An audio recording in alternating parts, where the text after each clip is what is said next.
Hello friends, வணக்கம் and welcome to KG kitchen. இன்றைக்கி நம்மளோட கிச்சனில் நம்ம கொஞ்சம் கலர்ஃபுல்லாக ஒரு பர்ஃபி தான் பார்க்க போகிறோம். ட்ரை கலர் பர்ஃபி பாருங்கள், எவ்வளோ பார்க்குறதுக்கு ரொம்ப சூப்பராக இருக்குன்னு. ஸோ இதை நம்ம இப்போ எப்படி செய்கிறதுன்னு பார்க்கலாம். ஸோ அதுக்கு முன்னாடி நம்ம சேனலை சப்ஸ்கிரைப் பண்ணாதவங்க இது வரைக்கும் இருக்கீங்கன்னா மறக்காமல் சப்ஸ்கிரைப் பண்ணிக்கோங்க. பக்கத்தில் இருக்க பெல் ஐக்கானையும் கிளிக் பண்ணிக்கோங்க. அப்போ தான் நான் அடுத்தடுத்து போடுற வீடியோஸ் உங்களுக்கு நோட்டிஃபிகேஷனாக கிடைக்கும். இந்த சூப்பரான ட்ரை கலர் பர்ஃபியை இப்போ நம்ம எப்படி செய்கிறதுன்னு பார்க்கலாம்.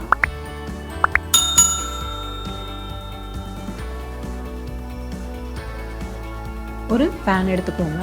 இதில் 3 டேபிள் ஸ்பூன் அளவுக்கு நெய் சேர்த்துக்கோங்க. நெய் சேர்த்த பிறகு 1.5 கப் அளவுக்கு ரவை சேர்த்துக்கோங்க.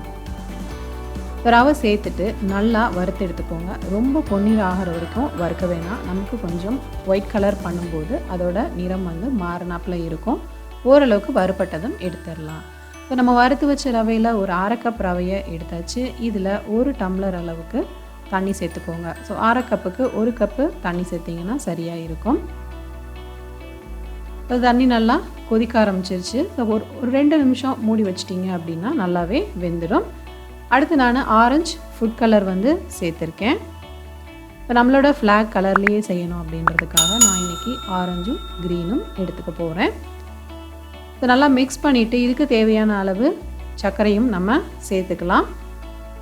இதுக்கு ஒரு 3/4 கப் அளவுக்கு சர்க்கரை தேவைப்படும்.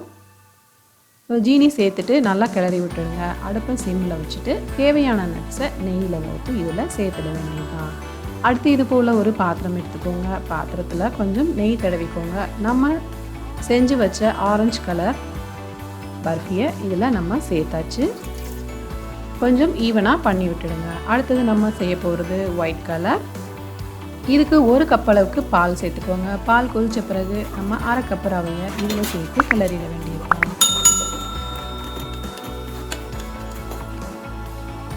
ரவை ஓரளவுக்கு நல்லாவே வெந்துச்சு. இதுக்கும் ஒரு 3/4 கப் அளவுக்கு சுகர் சேர்த்திங்கன்னா சரியாக இருக்கும்.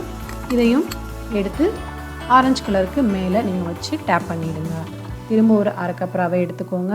1 கிளாஸ் அளவுக்கு தண்ணி சேர்த்துக்கோங்க. இதில் அடுத்து நம்ம சேர்த்தது க்ரீன் கலர் சேர்த்துட்டு ஒரு 2 நிமிஷம் மூடி போட்டு மூடிடுங்க. வெந்த பிறகு 3/4 கப் அளவுக்கு சுகர் சேர்த்துடுங்க.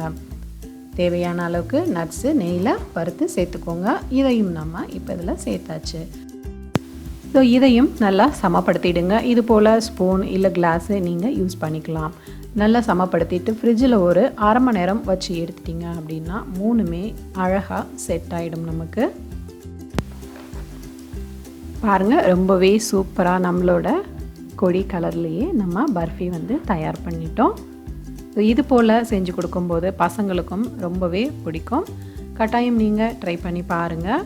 இதை நீங்கள் சில்லுன்னு சர்வ் பண்ணும்போது இதை சாப்பிடும்போது ரொம்பவே நல்லாயிருக்கும். அதனால் இதை கொஞ்சம் சில்லுன்னே கொடுங்க. கட்டாயம் நீங்கள் ட்ரை பண்ணி பார்த்துட்டு உங்களோட கமெண்ட்டை என்னோடய கமெண்ட் பாக்ஸில் பதிவு பண்ணுங்கள். இந்த வீடியோ உங்களுக்கு பிடிச்சிருந்தது அப்படின்னா கேஜி கிச்சனுக்கு சப்ஸ்கிரைப் பண்ணுங்கள்.